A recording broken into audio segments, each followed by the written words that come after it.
माई बाप माई बहनी सबसे लगाओ, क्षेत्र के विकास करी है मनवा में भाव बा।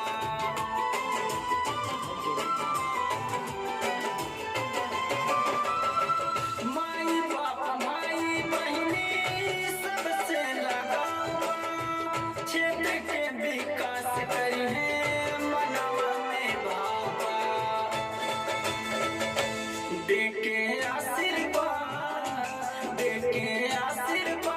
भैया के जीताई दिहा, विजयी बनाई दिहा।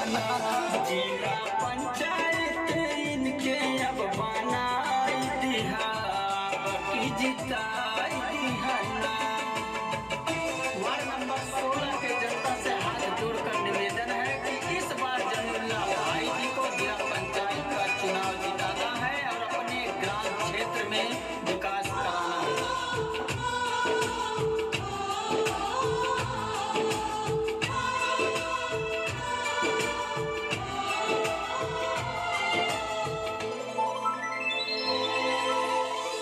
सेवा में रहे हरदम दुखिया गरीब के, तन मन धन लेके रहे ले करीब से।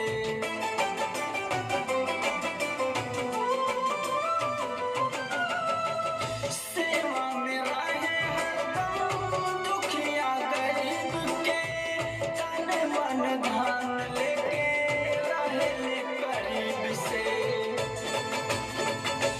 बतिया इस्माइल के मन में तू गठियाई लिहा, अब की जिताई दिहना।